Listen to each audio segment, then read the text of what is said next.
Hey guys, tonight we're heading to the edge of town Maplewood Hills, Oregon. To be exact, it's past midnight and the world is soft around the edges. The clouds are thick, like they've been holding back more than just rain. You're walking slowly up the steps of an apartment complex that smells like cheap insulation and overwatered ivy. The porch light flickers once, like it's not sure if it wants to stay alive. You reach your door and pause. The handle's turned already. That sinking feeling. It's not your imagination. The air inside the apartment is humid, too warm for a summer night. The living room is still. You call out once, softly.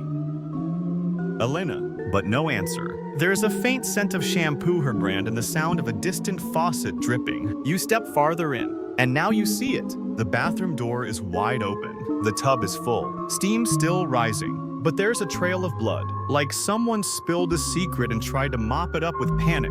Your breath catches. Here's where things start to fall apart. You're not just worried anymore. You're scared. You check every room, no sign of her. You even check the closets, like maybe she's playing a joke, one of her dumb hiding games from years ago. Nothing. You call 911. Your voice is steady, but your fingers shake. When the operator asks your name, you hesitate. For a moment, you can't remember it. The officers come, slow and methodical. They don't say much. One of them kneels by the blood trail, eyebrows drawn in a tired frown. The other just walks around the place like he's seen this 100 times. Maybe he has. You answer questions you never thought you'd need to. What time did you get home? Did you notice anything unusual? Is there a history of domestic trouble? You feel insulted. You feel like throwing something. Instead, you sit on the edge of the couch and stare at the ceiling like it might spell out a reason. The next morning, it makes the local paper. Small headline, local woman missing, possible foul play. If you blink, you miss it. But you don't blink much anymore. 2 days later, they find her, Highway 74. Someone thought they saw a deer carcass in the ditch.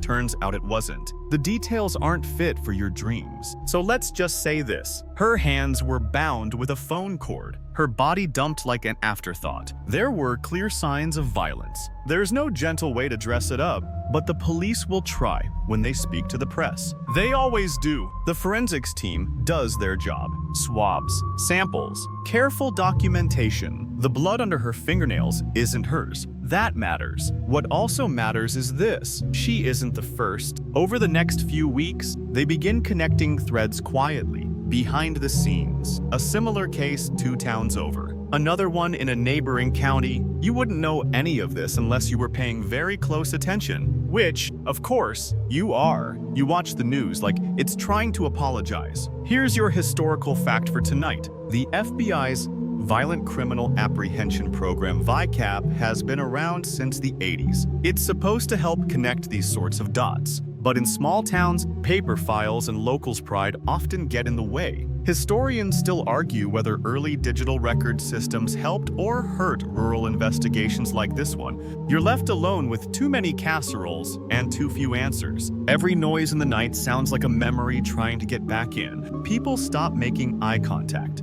Your coworkers act like grief is a social allergy they might catch. It's not personal, it's just how people are. You do a weird thing. You keep paying her cell phone bill, just in case. You leave her toothbrush in the cup. You even water her stupid succulent that always leans to the left like it's trying to peek out the window. Want a fringe tidbit? There was once a medieval belief that if a person's shadow vanished before their body died, their soul had already started leaving. You keep seeing Elena's shadow in places she's never stood. Maybe she's trying to leave slow. The case officially goes cold in early 2004. They still talk to you occasionally, touching base. You nod. You try not to scream. You try not to replay that night like a broken tape that chews itself every time it hits the climax. You think about the tub a lot. The steam, the way it was still warm, like maybe she was only just there. So, before you get comfortable, take a moment to like the video and subscribe, but only if you genuinely enjoy what I do here. And hey, post your city and local time in the comments. I love knowing where you're listening from.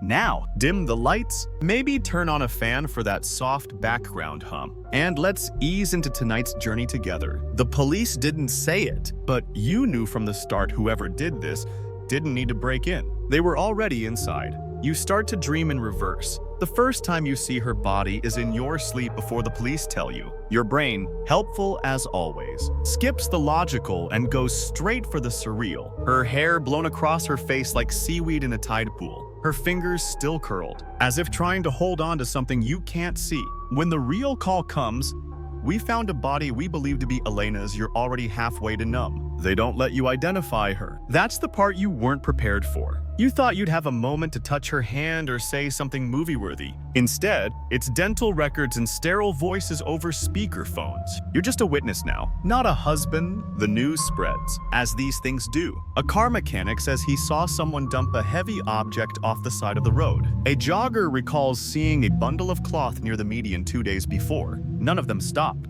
You don't blame them. Would you have? The police say her hands were bound with a spiral phone cord. One of those old school ones, the kind that tangles for no reason and hangs from kitchen walls like a lazy snake. The kind you used to yank when Elena called during dinner. She was assaulted, they say, though they don't elaborate. The bruises on her legs speak their own quiet language. They don't need translators. The killer left her in a ditch just outside a patch of Douglas firs. One tire track, no prints, a half-burned matchbook from a bowling alley 2 counties over, and the tiniest flake of skin caught beneath one of Elena's thumbnails. That's the first real clue. Weeks pass. Months. You try to move on. But moving on is like trying to carry water in a net. Everyone tells you how strong you are, which feels like being told you're lucky at a funeral. You nod. You thank them. And inside your mind, you're still standing next to that bathtub. And then the call comes. One of the forensics guys' voice like gravel. Soul probably held together by vending machine coffee wants to go over some comparisons. Because here's the thing. Elena's case, it's not alone. Back in 2001, a girl named Gina Palovich was found in a motel room, also bound with a phone cord. In 2002, Linda Carson vanished after her shift at a gas station. Same cord, same type of bruising. Then there's Emily Tran found near a lake, hands wrapped in electrical tape, but with the same precise ligature marks. Finally, Sylvia Ridgway, a librarian who never came home from a conference, also linked. You notice all these names have become files, quietly boxed tragedies on some shelf with numbered tabs. 5 women, 2 years, 1 signature, but no suspect. At first, they assumed the attacker was white, statistically most common for these sorts of killings. But the DNA markers didn't quite match. The profile hovered just outside the range of certainty, like a ghost drifting behind a shower curtain. Historians still argue whether early 2000s forensic techniques leaned too heavily on outdated ethnic assumptions. DNA doesn't care about stereotypes, but people often do. Here's your mainstream historical fact. In the early 2000s, familial DNA testing was barely in its infancy. The first known criminal case in the U.S. to successfully use it was in 2003, just as your life was unraveling. Had this case waited even 1 more year, the tools would have caught up.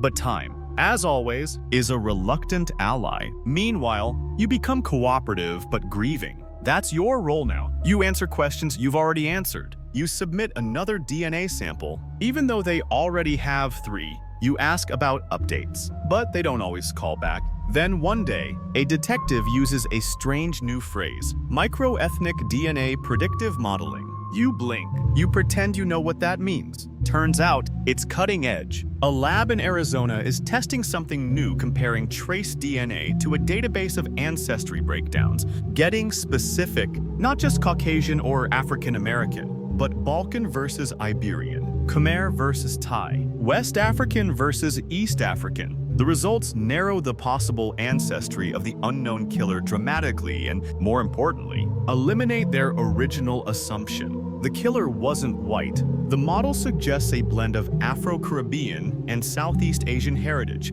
extremely rare in the area, and just like that, a floodgate of old witness tips gets reopened, re-evaluated under a new lens. You'd think the system would apologize for years of wrong guesses, but no, the gears just shift. Quiet and indifferent. Want something strange? In the 1800s, phrenologists believed you could detect criminal tendencies by feeling bumps on the skull. Totally debunked now, but weirdly, the forensic misstep here isn't that far removed. People still try to guess who's guilty by what they expect them to look like.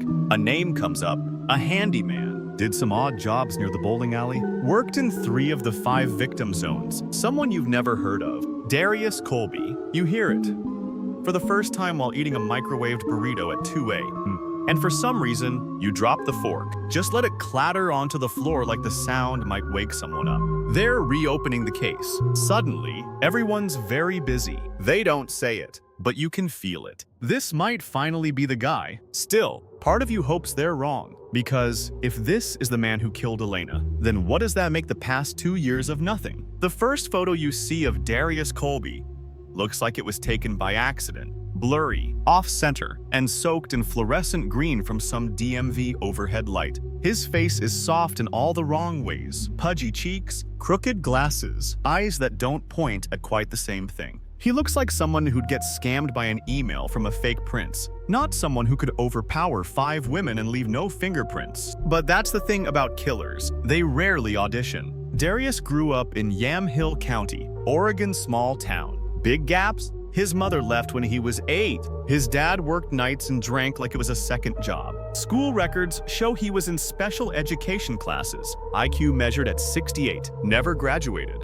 Picked up day labor jobs, mostly custodial or maintenance. He had a thing for bowling alleys and back roads. He also had a thing for vanishing before people started asking questions. He was the kind of man who always looked like he was about to apologize for something, even if he hadn't done it. Which, of course, becomes the question. The DNA match is strong. That flake of skin under Elena's nail, a 1-in-1, 6 billion match. Darius had been arrested once before for trespassing and loitering near a high school gym, fingerprinted, but never charged. That old file is what connects him to your wife. That and a janitorial job he had 6 blocks from your apartment complex in 2002. He says he doesn't know her. He says it calmly. You're not in the room for that part. But you imagine him sitting in a hard plastic chair, legs jittering like nervous popcorn. The detective asks him again. Darius just repeats himself. No, sir, don't know her. But the DNA doesn't lie.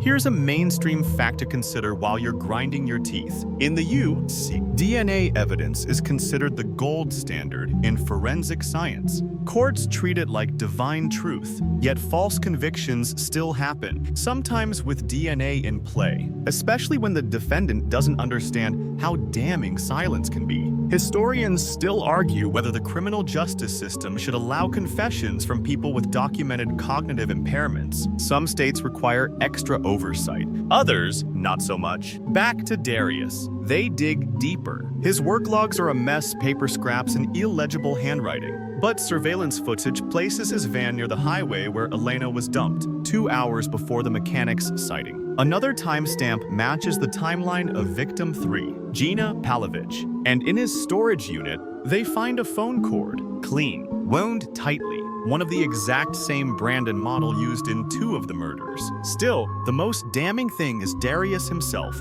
When questioned about the phone cords, he shrugs and says, "I use them to tie stuff down." When asked why his DNA is under Elena's fingernails, he says, "Maybe she bumped into me." You want to scream at the transcript. You want to shake the pages until they bleed truth. But what really stuns you is how sad he seems. Not defiant, not smug, just vacant. As if someone installed all the wiring for a person, but forgot the instructions. One fringe tidbit for the night. There's a psychological theory called the golem effect, where low expectations placed on someone actually make them perform worse. Teachers used to track kids that way, assuming they'd fail, and then watching it happen. Darius feels like a man built entirely out of golem effect bricks. You learn more about his childhood than you ever wanted. Teachers who gave up, social workers who never called back, a cousin who says he was always real quiet, but sweet, a neighbor who remembers him burying frogs in a sandbox, the kind of life that looks less like a warning sign and more like a warning novel. But DNA is DNA, and this isn't a therapy session. He's arrested in early spring 2006. You're told the night before by phone. You sit in your kitchen, same linoleum floor, same half-dead succulent in the window. You feel nothing, or maybe too much of everything. He's booked without incident, no resistance, no big monologue, just a man being led away in cuffs, blinking like he forgot how sunlight works. Public reaction is split. Some say he looks like a scapegoat. Others point to the DNA and say it's open and shut. You stay quiet. You've spoken enough. The world can scream now. Want another moment of irony? The local paper runs a side column on the case next to an article about a county fair goat birthing contest. You can't make that up. The trial is scheduled for the fall. You think this might be the end, but nothing ever ends cleanly. Courtrooms never look like they do on TV. Too beige, too echoey, and nobody seems to know what to do with their hands. The chairs creak like they're trying to leave. The microphones are too quiet, and the clocks are too loud. You sit 3 rows back, behind a wooden barrier that might as well be a moat. Darius Colby sits at the defense table in a second-hand suit. It doesn't fit. The sleeves swallow his hands, and the collar pinches. He looks even smaller than before, like someone tried to fold him in half and gave up halfway through. His lawyer, a man with a permanent coffee stain on his tie, does most of the talking. The prosecutor opens strong. DNA, timelines, forensic consistency. All of it laid out with the confidence of someone who's done this 100 times. The phone cords are described in excruciating detail lengths, tension points, even how they were knotted. You try not to picture them. You fail. And then comes the part where they say Elena's name out loud. Not your wife, not the victim, her name. Your chest clenches like a fist, and for a second, the room blurs. You're not allowed to speak. You're a witness, but not today. Today, you're just here to listen. Here's a historical fact you might not know. The first criminal case to admit DNA evidence in the U.S. was People v. Wesley in 1986. By the time your trial rolls around, DNA's been gospel for 2 decades. But you also learn that not all DNA is treated equally. If the jury doesn't understand it, or worse, if the defense muddies, doubt can slide in like a cold draft under the door, which is exactly what happens. The defense lawyer doesn't argue the DNA. He can't. Instead, he argues everything around it. Darius, he says, is mentally unfit to understand the charges, that he was in the wrong place at the wrong time, that someone else, a roommate, a coworker, could have used his tools, his van, his fingerprints, that he was easily manipulated, that he was too simple to orchestrate something this calculated. You hate how plausible that sounds. You hate how you almost start to believe it. A neuropsychologist testifies, says Darius has cognitive limitations that prevent him from forming advanced criminal intent. She uses words like executive dysfunction and adaptive behavior deficits. The jury nods politely, but you can tell some are already checking out. The prosecution fights back, lays out each victim, each piece of evidence, each coincidence turned connection. They play the 911 call, your voice, slower than you remember. You sound like you've already seen the end. Darius never takes the stand, but his face says enough, blank, drained, like he's watching someone else's life fall apart in front of him. He doesn't cry. He doesn't twitch. He doesn't even seem to understand what's happening. Historians still argue whether public defenders are truly equipped for cases like this, where mental disability intersects with violent crime. The system wasn't designed for nuance. It was designed for verdicts. The jury deliberates for 5 hours. He's found guilty on all counts. Sentenced to death. You don't cheer. No one claps. A reporter coughs. That's it. The judge reads the sentence with the kind of voice you use when reading a grocery list. Darius doesn't react. He just stares forward, blinking slowly, like he's waiting for someone to tell him what's next. Afterward, you walk outside and breathe cold air like it's medicine. You expect to feel something. Relief, closure. Instead, you feel like the story just forgot to end. Want a fringe tidbit to round it out. In ancient Rome, some courts believed that justice should appear frightening to prevent evil. They used public executions, masks on judges, and ominous symbols carved into the walls. You get none of that here. Just tired people in ugly shoes, trying to wrap up paperwork before lunch. The appeals start almost immediately. Of course they do. His lawyer files under mental incapacity. then prosecutorial misconduct, then something about DNA handling protocol, each one denied, but slowly. The wheels don't just turn, they grind. You keep living. Sort of. You go back to work. You cancel the cell phone plan. You throw out the succulent. And then, in 2009, you get a call from the warden.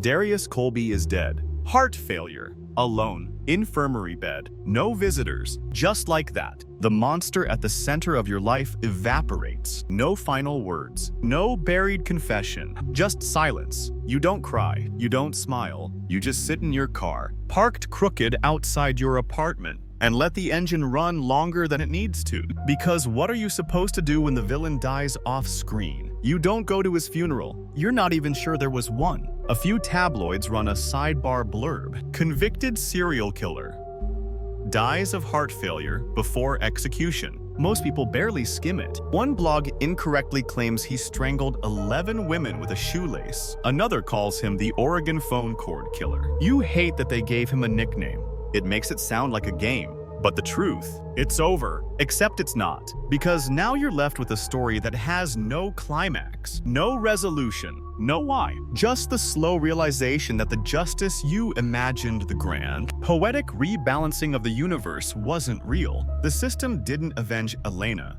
It filed her, indexed her, labeled and buried her between court dates and cross-examinations. Grief doesn't end with a conviction. It gets administrative. So, you build routines. You water the plants, the new ones. You leave your TV on at night, not to watch it, just so something's speaking. You read books about unrelated things.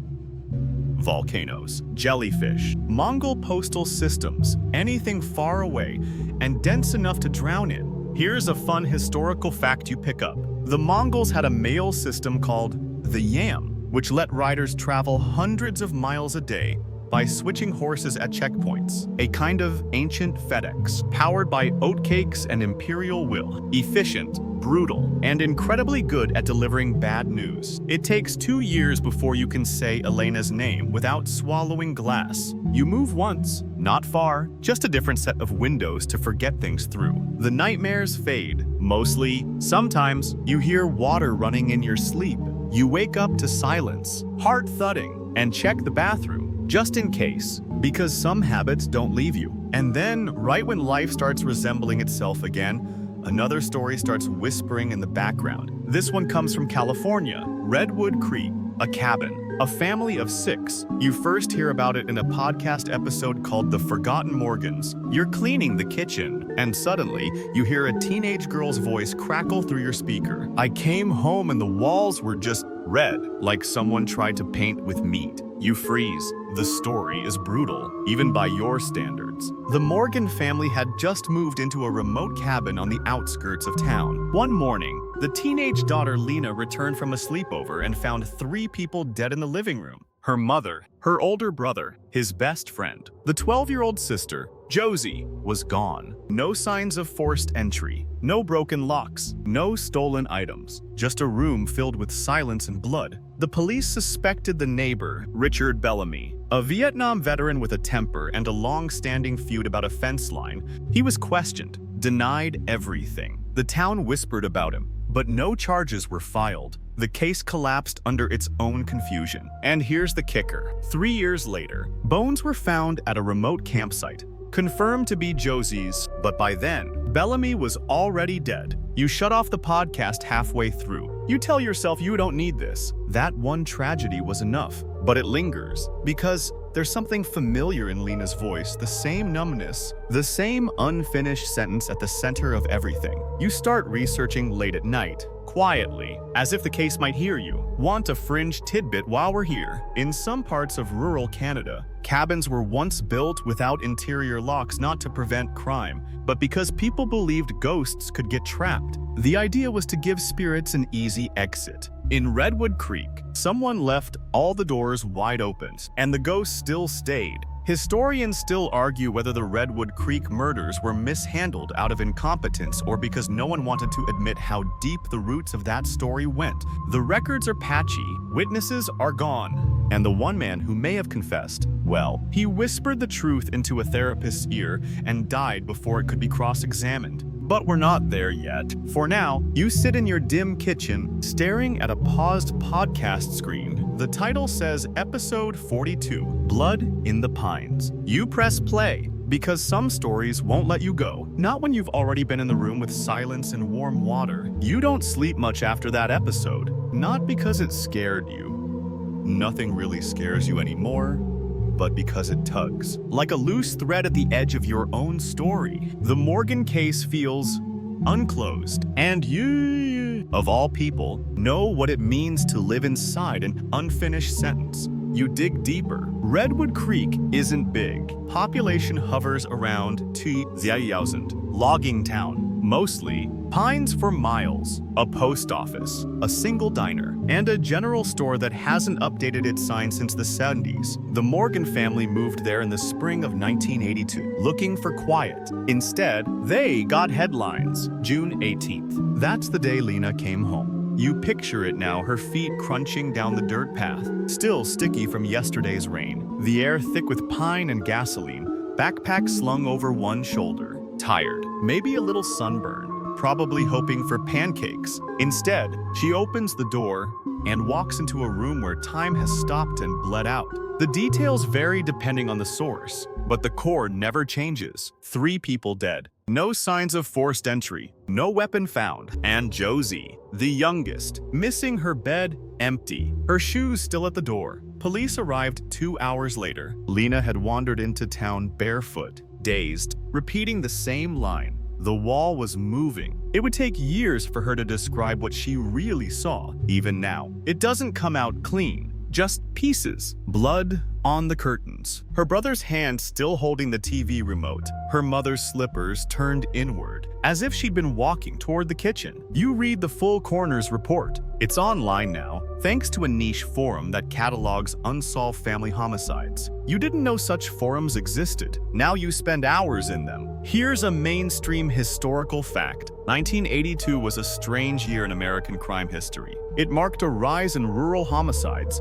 particularly family-based ones. Some blamed the economy, others blamed media. Historians still argue whether the stress of transitioning out of the post-Vietnam era played a role in heightened domestic instability, which brings you to Richard Bellamy, the neighbor, 57 at the time, former Marine, lived alone in a cabin about a half-mile up the ridge. The kind of guy who never returned tools and kept too many dogs. Local kids called him Shell Shock Rick. He wore combat boots with sweatpants and talked to birds like they owed him rent. Police questioned him within the first 24 hours. No alibi. Said he'd been sleeping. When asked about his relationship with the Morgans, he spat on the ground and said, "City people don't last long out here. No charges filed." Why? Because there were no witnesses, no prints, and most damning, no motive anyone could prove. Just a man with a short fuse and a long history of being angry in public. Not illegal, apparently, just inconvenient. Want a fringe tidbit? There's a superstition in some Appalachian communities that says if you find a dead bird near your doorstep, you shouldn't move for 3 days. It's meant to be a warning. Lena Morgan found a jay outside the cabin the morning before the murders. She mentioned it once in an interview, almost as a throwaway. You hold on to it like a charm. Back to Bellamy. He stayed in town for another 8 years, grew a beard that looked like it owed someone money, got into shouting matches with store clerks, was eventually arrested for assault after throwing a wrench at a gas station attendant, spent 18 months in county jail, then he died in his sleep in 1991. No fanfare, no funeral, no obituary, and still the case sat cold. Until the bones, 3 years after the murder. In the summer of '85, a pair of hikers stumbled on something strange in a campsite 30 miles away. A child's pink sneaker half buried in the dirt. Beside it, a set of human remains, later confirmed to be Josie Morgan's. The campsite had been used sporadically fire pits, old beer cans, traces of tarps, no fingerprints, no usable DNA. Just bones, silent, final, and far too late. The police reopened the case briefly, looked into transient workers, survivalists, even cult rumors. Nothing stuck. Eventually, it was filed again. Same box, same faded label. Morgan family, open suspended. Historians still argue whether Josie died the same night as the others. The coroner's timeline was fuzzy. Some suggest she was taken, kept alive, then killed later. Others believe she escaped during the attack, only to die lost in the woods. No one knows for sure, but there's one constant: no one looked hard enough at Bellamy. Not until a therapist opened her notes. And not until you sitting in a quiet kitchen hundreds of miles away realize that justice might have missed again. And this time, there's no DNA to save it. You reach out to the podcast host. Not something you normally do, but then again, you're not really you anymore. You're someone who's been through the worst and somehow still needs to know how other people manage not to collapse under the weight. You don't expect a reply, but you get one. Her name's Brielle. She's younger than you expected, early 30s. Maybe used to be a journalist before switching to true crime full-time. Too many dead ends in politics, she says during your first call. Her voice is smooth, but tired, like she's been living with someone else's grief too long. You ask about the Morgan case. She lights up, not excited, but intense, like someone who's memorized a map and is waiting for someone else to walk it with her. Redwood Creek never wanted that case solved, she says, straight out the gate. They wanted it contained. She's been digging for years. FOIA requests, taped interviews, police transcripts. Her biggest find: a single sentence buried in a 1993 court-ordered therapy summary. Patient disclosed involvement in 1982. Redwood incident, no actionable details provided. The patient, Richard Bellamy. The therapist, still alive, retired, living in Arizona. And just like that, your stomach turns into glass. Here's a historical sidebar for you. In the 1970s, California passed the Tarasov Law, which requires therapists to break confidentiality if a patient threatens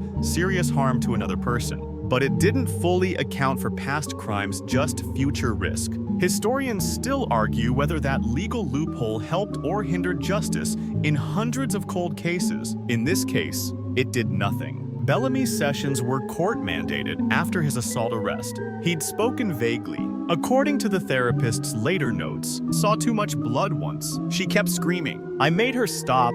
He didn't give a name, didn't give a date, but he described the layout of the Morgan cabin perfectly. Still, without corroboration, no action was taken. The therapist flagged it, but Bellamy died before follow-up could occur. Another thread cut just short. You ask Brielle if she thinks he really did it. She doesn't hesitate. Yes, but I don't think he was alone. Now, that catches you, because for all the horror of the scene, all the silence and blood and missing girl, the question you never asked was, could it have been more than one? Brielle shares something else, something that never made it into the episode. A park ranger report from the summer of '85, same general region where Josie's bones were found. The ranger had investigated a complaint about loud shouting in a remote area. Thought it was a family fight. Found the fire pit, but no people. Found 2 sleeping bags, one adult-sized, one child-sized. It was written off as a domestic camping trip. You ask why no one connected it sooner. She exhales, because no one was looking. Fringe fact of the night. In Norse mythology, there's a creature called the mare, a shadow demon that sits on your chest at night and causes nightmares. That's where the word nightmare comes from. Some legends say the mare would stay until you said its name. Until you acknowledged it, Bellamy was a shadow that no one named in time.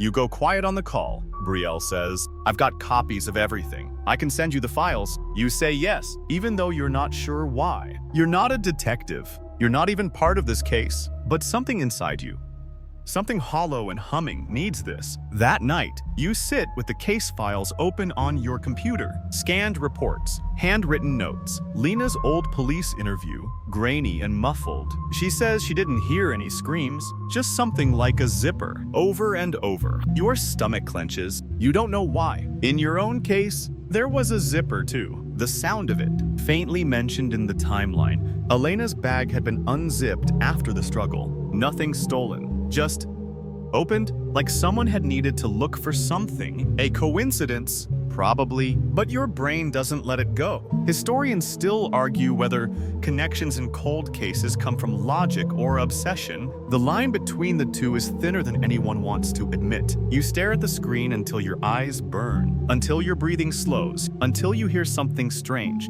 The faucet in the bathroom turns on by itself. Just a single hiss. You check, it's dry. Your mind is playing tricks on you again. Or maybe it's just the ghosts finally starting to notice that you're noticing them back. You dream of trees that night. Not forests, just trees. Singular, spaced too far apart. Their trunks are dark, thin, and wrong. Somehow, like someone painted shadows onto the world and forgot to add leaves. You walk between them, barefoot, toward a cabin that you know you've never been to, but your bones recognize it. The front door's open. Inside, silence and something heavy in the air. Not blood, not yet, but the possibility of it. You look down and see two objects side by side on the floor, a child's pink sneaker and a cracked remote control. You wake up before the dream tells you which one matters more. The files Brielle sent are dense, messy, and fragmented, like someone tried to preserve a memory with a paper shredder. Still, you read them all, not because you think you'll find something new, but because you need to understand what Lena saw. She was 14, had a chipped front tooth and a blue denim backpack with an embroidered raccoon on it. She left the cabin Friday afternoon, walked 5 miles into town, and slept over at her friend Heather's house. Pancakes, a VHS rental, nothing unusual. She came back Sunday morning at 9:42. The official record says she entered through the front door. The unofficial rumor that she froze at the doorway for 5 whole minutes, just standing there, before stepping inside. The living room had 3 bodies. Her mother, Donna Morgan, 42. Her brother, Kyle, 17. Kyle's best friend, Mark, 18. Blood pooled in irregular patterns around the furniture. The couch had collapsed on one side. The lamp was still on. The TV was showing static. Lena didn't scream. She walked to the phone, picked up the receiver, and hung it back up. Then she walked into the kitchen and opened the fridge. She stood there, staring into the light, until Heather's dad, who came to check on her after noticing she'd never returned home, found her 15 minutes later. Here's your historical fact for the day. In 1982, the average police response time in rural California was nearly 30 minutes. In Redwood Creek, it took 42. That's nearly an hour before the first officer set foot inside the crime scene.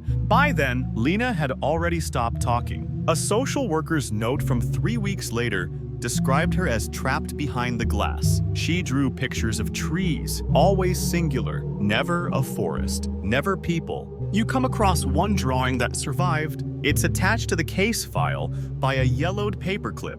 A cabin, a small figure in the doorway, and a giant figure with no face, crouched on the roof. You don't sleep much after that. Want a fringe tidbit? In Japanese folklore, there's a spirit called the tenome, a blind ghost whose eyes appear on the palms of its hands. It's said to wander places where blood was spilled unjustly, searching for something lost. Lena's drawings show figures with hands stretched outward, circles in their palms. Coincidence? Maybe, or maybe trauma has its own mythology. The autopsy reports offer no answers, only deeper cuts. Donna, blunt force trauma to the back of the head. No signs of defensive wounds, likely attacked from behind. Kyle, multiple fractures, signs of a struggle, fingernail scrapings recovered, later lost during evidence transfer. Mark, strangled with a belt that didn't belong to him. No fingerprints, no DNA, and Josie, still missing at this point. Her bed untouched, one teddy bear knocked over, the window open just a crack.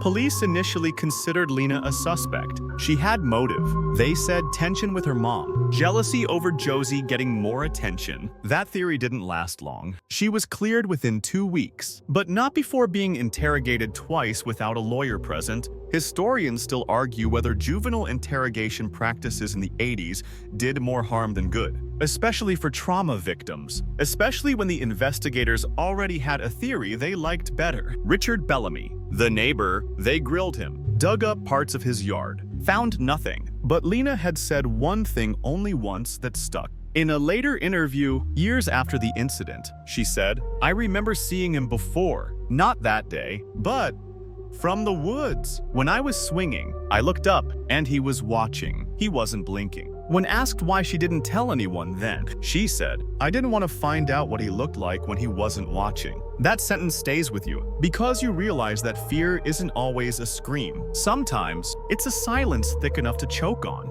You check the files again. Cross-reference the autopsy timestamps. Something's off. The coroner logged Donna's time of death at approximately 30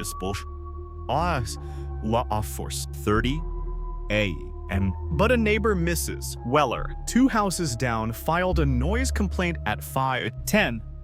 She said she heard a child's voice yelling, "Stop," over and over, like it was skipping, like a record stuck. The sound didn't match the official timeline, so it was dismissed. You think about Josie's final moments. Maybe she was alive for hours after the others. Maybe the person who took her wasn't done yet. You close the file, not because you're finished, but because you finally understand. This case wasn't mishandled. It was avoided. You start noticing things, not about the case, about you, about how quiet your apartment is now, not the kind of quiet you earn, but the kind that creeps. You've stopped playing music. You sit in the dark longer. You let your coffee go cold and drink it anyway. There's a photo of Elena on the bookshelf. Her eyes are mid-blink, so it looks like she's about to say something. You haven't moved the photo in months, but somehow it's angled differently now. Probably nothing. Probably you're in deep now. No turning back. The Morgan case has hollowed a new space in your brain, and it's moving furniture in. Brielle keeps sending you updates, scans, redacted therapy notes, things she's gathered from her subscribers. Then one night, she calls, no small talk this time. "I got something weird." She says, "I need you to hear it." It's an audio file. Rough,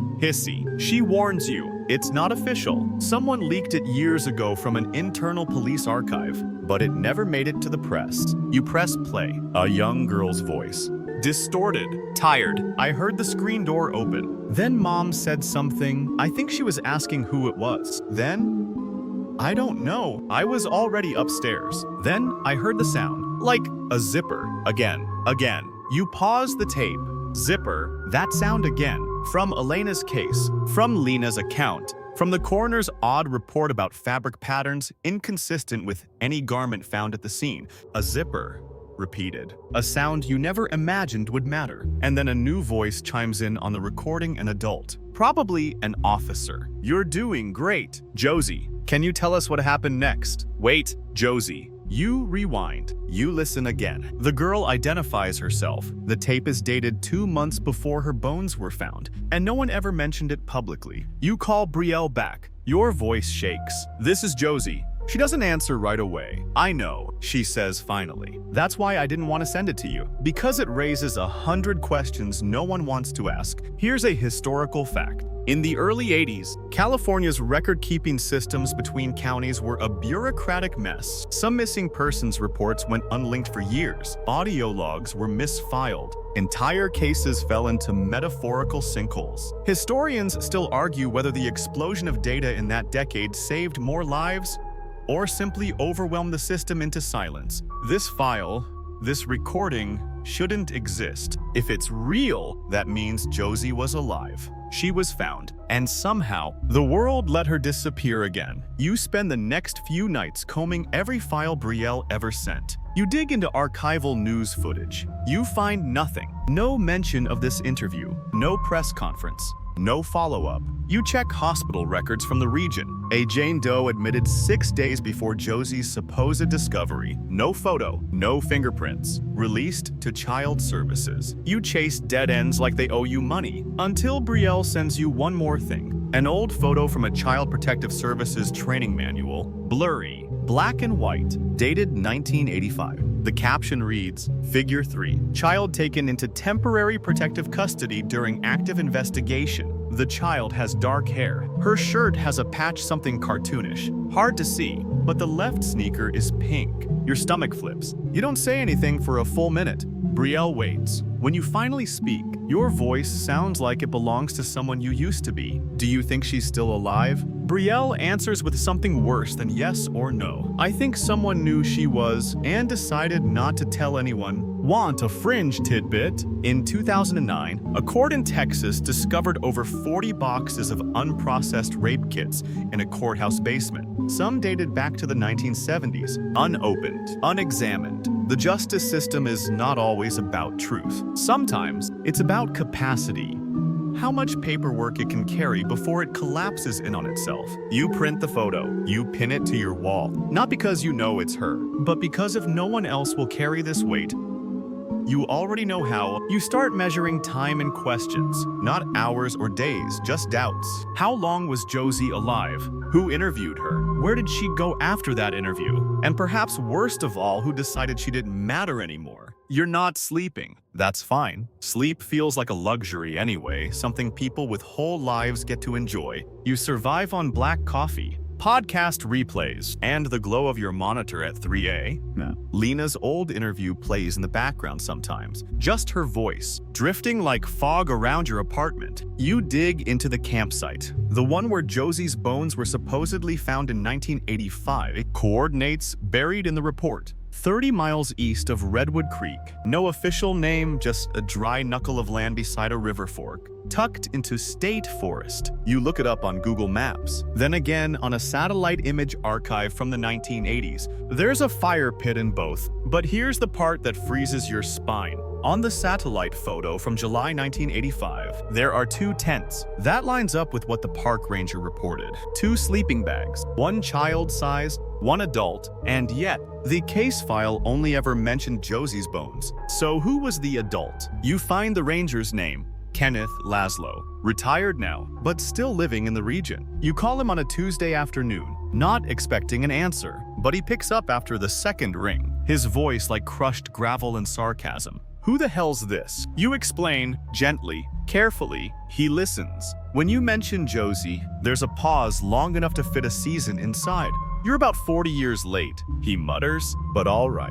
What do you want to know? You ask him what he remembers. He sighs. I reported what I saw. Kid's shoe, scorched toys, a tiny belt loop in the fire pit. But the real weird part was the other stuff. The grown-up's gear, boots way too big for a kid, and a leather-bound journal, half burnt, pages torn out. I told the responding officer Lafayette, I think his name was, but when I followed up weeks later, he said there was no journal logged into evidence. Like it never existed. You write everything down. Then Laszlo adds, and one more thing. The fire pit had chicken bones in it, still black from the flame. That don't sound like much now, but I remember thinking, who the hell roasts poultry with a kid's sneakers sitting 10 feet away? Here's your historical fact. In rural homicide investigations in the 80s, evidence collection often varied wildly between counties. Some deputies used plastic bags from hardware stores. Others logged evidence using handwritten ledgers and no backups. Historians still argue whether the standardization of evidence protocols came too late to save thousands of cold cases. You ask Laszlo if he remembers seeing any people nearby. Just a guy in a brown jacket, walking the opposite way, never made eye contact.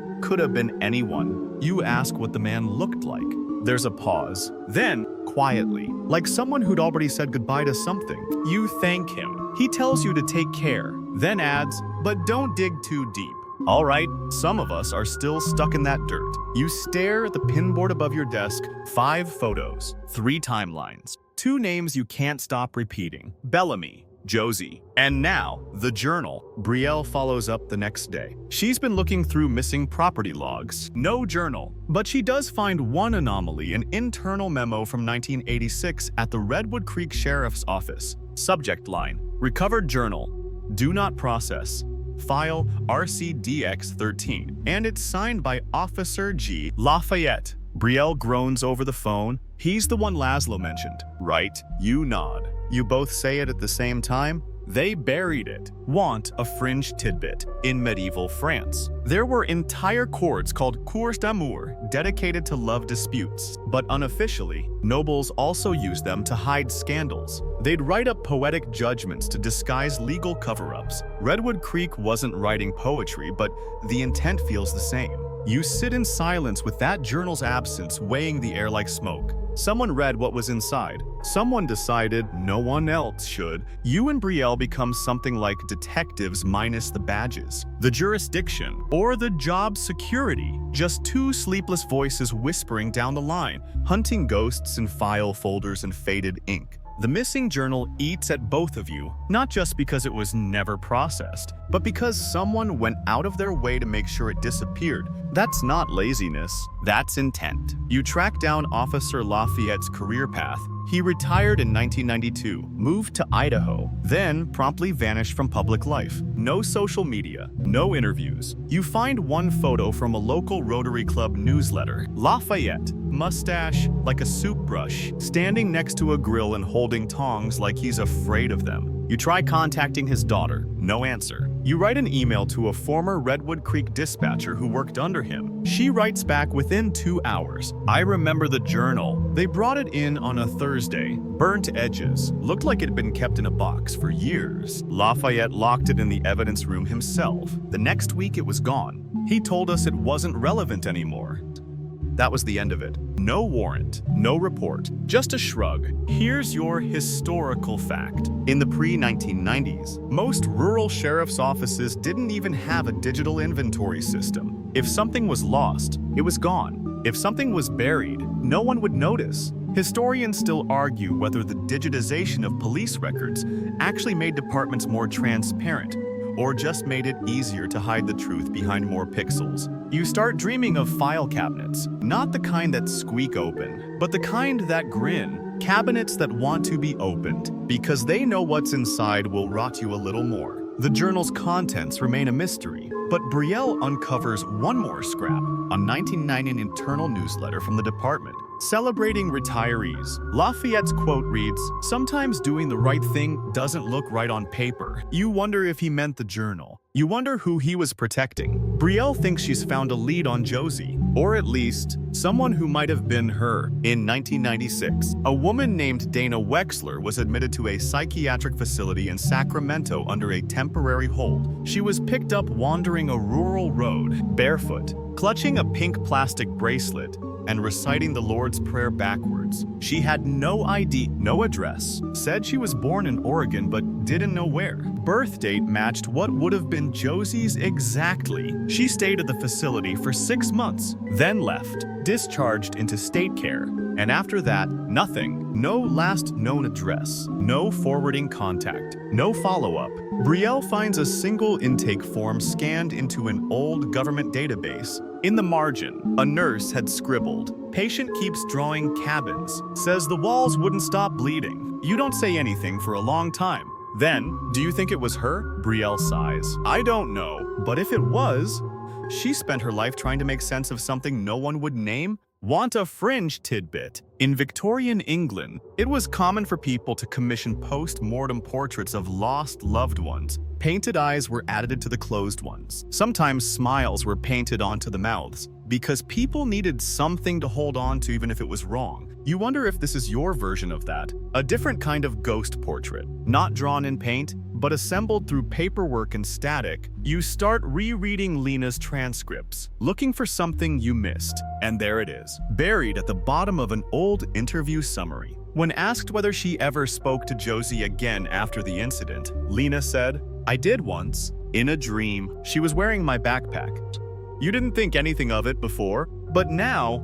Lena left her backpack at home that day. Her denim backpack with the raccoon patch. It was one of the items recovered from the crime scene, but it's not in any of the evidence photos. You and Brielle cross-reference lists. It was logged, and then not mentioned again. You call Laszlo back, ask if he remembers a backpack at the campsite. He does. It had some kind of patch on it. Thought it was a squirrel or something. And just like that, it clicks. Josie didn't leave empty-handed. She took something from her sister, something to remember home by, or maybe something to survive by. Historians still argue whether survival is a choice or an instinct, whether people like Josie chose to disappear or were erased, piece by piece, by a world too eager to forget the hard things. You don't have an answer, but you know this. You're not letting it go. Not now. You've started keeping a timeline on your wall. Not digital paper, ink smudges on your fingertips, thumbtacks, string, Post-its in colors that were supposed to mean something at first. Now, they're just a mosaic of still no answers. One line for Elena, one for Josie. They run parallel, until suddenly, horribly, they start to curve toward each other. You're not trying to prove they're connected. You're trying to prove they could have been. The thing that keeps eating at you is the zipper. That small, throwaway detail both cases share too obscure to mean nothing. Too eerily specific to mean everything. You combed police reports, witness accounts, even product catalogs from the late 70s. You learn more than you ever wanted to know about jacket closures. Then you find something buried in a 1983 Redwood Creek witness interview. A local boy, age 10, said he saw a man walking near the Morgan cabin early that morning. He had a tan coat, the kind that goes zzz when you move. Zzz. You highlight the line. It's almost cartoonish. But there it is. You think of Bellamy, but he didn't own anything tan. His coat was dark green Army surplus, confirmed in multiple reports. And then your mind shifts. What if there was someone else? Here's your historical fact. In the early 1980s, Vietnam veterans made up nearly 1 in 5 adult male arrests in California. Many struggled with PTSD before it had a name. But their crimes were often misunderstood or misattributed. Historians still argue whether societal guilt from the war made juries more lenient or more suspicious. Bellamy was a suspect, yes, but what if he wasn't alone? Brielle brings something new to the table, a storage facility ledger, scanned from a dump of public records she obtained through a nonprofit. It's from Yuba County, dated 1987. A unit was auctioned off after non-payment. The listed contents: old camping gear, 2 pairs of boots, and a journal, partially burnt. No name attached, but the unit had once been rented under the alias R. Bishop. You look it up, it's not much. But buried in Bellamy's military file, in one of the footnotes, is a known alias used for bar tabs during his first year out of service. Bishop. Why would he use it again? Or was it even him? And why was that journal moved across county lines? You and Brielle pieced it together like archaeologists with duct tape and guesses. What you see is this: Bellamy may have had help, or at the very least someone else nearby wanted to protect him. A brother, a fellow vet, someone he owed, or someone who owed him. Want a fringe tidbit while we're here? There's a theory among memory researchers that extreme trauma doesn't erase memory.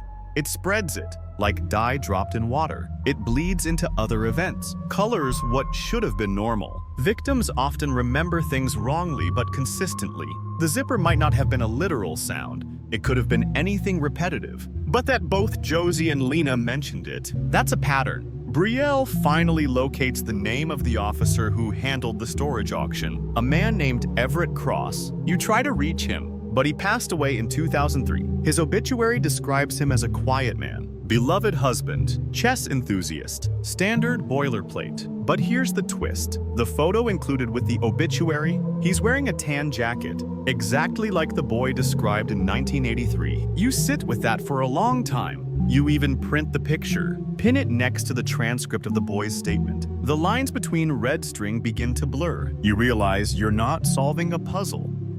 You're mapping a secret no one ever meant to uncover. Historians still argue whether solving a case means justice or just finally running out of lies. You stare at your board for hours. It doesn't feel like progress. It feels like erosion. You find yourself whispering Josie's name in the quiet, like you're giving it back to her after all this time. Just once, you say it to the dark. I know you were there. And for a moment, the apartment creaks, as if something hears you. You start closing this bathroom door at night. Not because you're afraid someone's in there, because you're afraid someone was. There's a difference. The case is heavy now, heavier than when it started. It's not just paperwork and pins and rumors, it's grief reanimated, stitched together from things that never decompose properly. You begin to understand something ugly. The real horror isn't violence. It's negligence, silence, apathy pretending to be bureaucracy. You dig back into the original autopsy reports from the Morgan case. You've read them before, but something about Section 7 catches you this time. The word petechiae, appears again and again, tiny hemorrhages from strangulation. It's textbook. But there's a note next to Mark's file, a scribble from the examiner. Ligature pattern inconsistent with belt buckle, could be improvised restraint. That word hits like a brick. Improvised. You search your memory. Elena's case had something improvised too. The phone cord. Not a weapon, just what was nearby. So did Gina's murder. Same story. It wasn't that the killer brought tools, it's that he didn't need to. You and Brielle put together a map. 5 victims from your case. The Morgans, 2 possible sightings of Josie after 1982. The journal. The storage unit. And now, Everett Cross. He's the only person who sits in the middle of both maps. Not as a suspect, but as a custodian, a handler, someone who shuffled papers in just the right way to make sure they wouldn't shuffle themselves. You dig into his life. What you find isn't scandalous. It's worse, it's ordinary. Retired in 1994. Lived off a pension. Died in his sleep. No children. Just a wife who passes the following year. You call her sister. Pretend you're a historian doing research. She offers you cookies over the phone. You feel disgusting. Then she says something casual. Oh, Everett used to spend weekends hiking in the state forest. Said it cleared his mind. Had this favorite spot by the river bend. Real isolated. You ask if she remembers which river. She says, not offhand. But I know he went out that way after Josie Morgan's bones were found. Kept saying he needed to see it for himself. Click.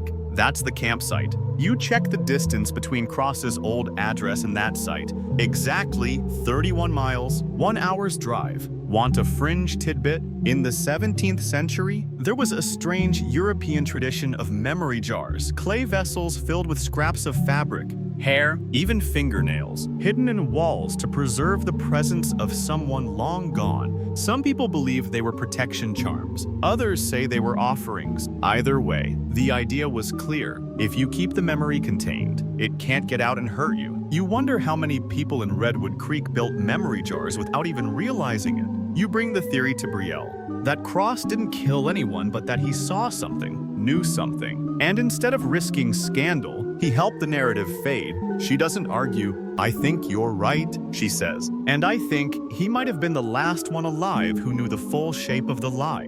Which leaves one person, Lena. She's still alive, still in Oregon. Changed her last name years ago. Works in wildlife management. No public presence. But Brielle finds her email through a conservation newsletter. You don't write her. Not yet. Not until you're sure. Because here's the thing, you haven't told Brielle. You think Josie isn't dead? At least, not in the way they say. Because no one ever explained the 2 tents. No one ever explained the second fire pit. No one ever explained the tape, why it was recorded, who decided to bury it, and why it stopped circulating so suddenly. And the more you pull at that thread, the more you realize Josie's story didn't end at the campsite. It was paused. Maybe she escaped. Maybe someone helped her vanish. Maybe someone believed they were protecting her from something worse than being found. Historians still argue whether truth can rot if it's left buried too long. You don't. You believe it ferments. You return to the timeline on your wall. You stare at the 2 lines,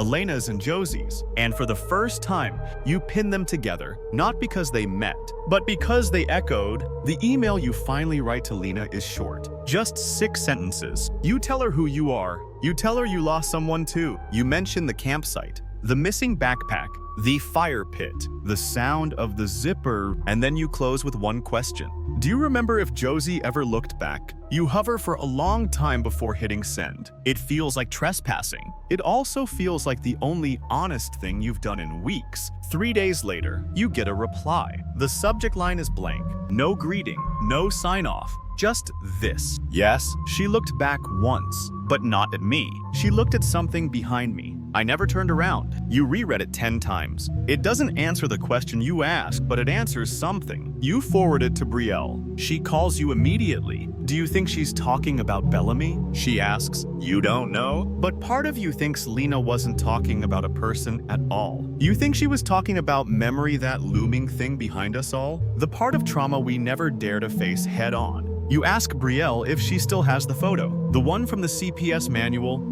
The girl with the plastic bracelet and the pink sneaker. She does. You have her send it again. You stare at it for a long time. The girl's eyes are half closed. Her mouth is set, not quite frowning, not quite scared. It's the kind of expression that belongs to someone who's already lived a full lifetime before being allowed to speak again. You call the facility listed in the report. It's closed now, turned into a corporate rehab center, but the records were transferred to a municipal archive in Sacramento. You email, wait, follow up, wait again, then finally, a PDF, a discharge summary for Dana Wexler, age 16, no known family. Refer to transitional housing in 1997. Location redacted. The note at the bottom, subject has requested not to be contacted by former associates or family members. Displays strong aversion to the surname Morgan. You sit back, it hits you, hard and slow. She chose to disappear.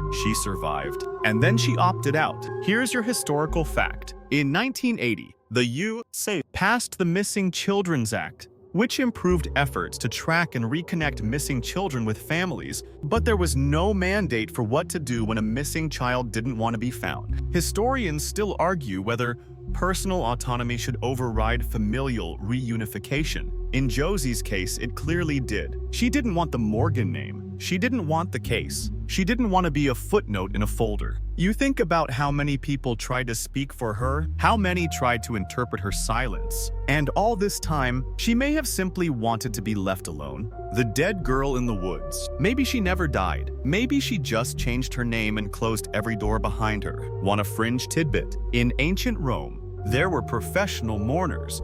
People hired to wail at funerals, even for strangers. The belief was that grief had to be performed to be real. That silence meant denial. You wonder how Josie would feel about that. You think she'd probably laugh. You tell Brielle what you found. She's quiet for a while, then says, "So, what now?" And you pause, because there's no tidy bow, no courtroom ending, no final reveal. Just a girl who escaped, and another who was left to answer for it. You send Lena a final email. You don't ask anything this time. Just say, "I think Josie made it out. I think she stayed out. I thought you should know. Someone else believes it too." She never responds. But the next morning, the raccoon backpack is gone from your timeline board. You didn't move it. You don't question it. You just stand in front of the wall for a while, hands in your pockets, feeling the strange weight of less. Historians still argue whether cases like these are tragedies or warnings. You think they're neither. They're echoes. And some echoes aren't meant to fade. The story is over, but you're still in it. You no longer keep the timeline up on your wall. Not because it didn't matter, because it mattered too much. You took it down piece by piece,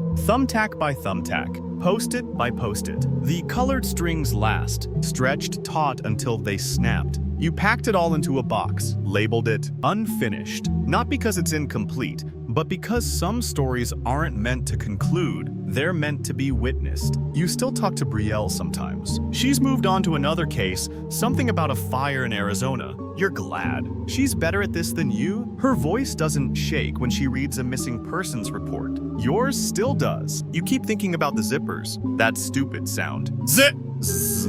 You wonder if it was something the killer did to steady himself like a ritual. Or maybe it was something the victims heard by coincidence, and your mind strung it into a pattern just to make sense of chaos. Because that's what we do, right? We try to stitch meaning onto things that will never fit. You reread Elena's autopsy one final time. Just once. You don't flinch now. You read it like someone looking at an old yearbook photo, not with fear, but with the weight of too much understanding. There's one line in the final page. Victim's hands showed signs of defensive contact. Skin under fingernails analyzed. DNA matched suspect. The word suspect is so cold, so bureaucratic. You replace it in your mind with Darius, with Bellamy, with Everett, with whoever else helped keep secrets a little too buried. Because it wasn't just one person. That's what makes it worse. Here's your final historical fact. In 2001, the National Institute of Justice released a report estimating that over 100,000 rape kits nationwide had never been tested. That's not a failure of resources. That's a choice. Historians still argue whether we've improved since then. Some say yes, more funding. better tracking, new policies. Others say no, that the rot isn't in the system's tools, but in its reflexes. You don't know what to believe anymore, but you do know this. Josie got away, and somehow, that matters more than any conviction ever could. Want one last fringe tidbit? In Norse myth, there's a tree that holds all 9 realms, Yggdrasil. It grows through fire and frost, through suffering and silence. But its roots drink from a well that remembers everything, even the things no one else dares speak. You like to think stories like this live in that well, not forgotten, just waiting. You walk more now, sleep a little better. You talk to Elena sometimes not out loud, just in your head. She feels closer now, not because you've solved anything, but because you stopped needing a neat ending. Some nights, you still hear water dripping in the bathroom, but now you let it. You've learned not all sounds are warnings. Some are reminders that even silence has shape. So here we are. The story's done, but you're still with me. That's more than I can say for most things in life. Your breathing's probably slower now, eyes heavier. Maybe you're lying in bed, blanket pulled just up to your chin, a fan humming somewhere in the background. Good. That's where we want you. Safe. Still, a little closer to sleep than you were before. We've walked through a lot tonight: cold cases, warm water, open doors that should have stayed shut. But the thing about stories like these is that they don't chase you. They just wait. In files, in boxes, in the silence between facts. The kind of horror that stays doesn't always scream. Sometimes it whispers. Sometimes it stares from a photograph until you blink first. But now, it's time to let all that go. Let the timelines fade. Let the zippers stay zipped. Let the girl in the woods keep her name. If she wants to, inhale once, exhale slower. Feel your body ease back into the mattress. Let your fingers uncurl. Let your thoughts slip out of focus like fog over water. Tomorrow, the world will still be waiting. But tonight, you did enough. You remembered, you listened, you carried it. And now, it's okay to rest. Good night.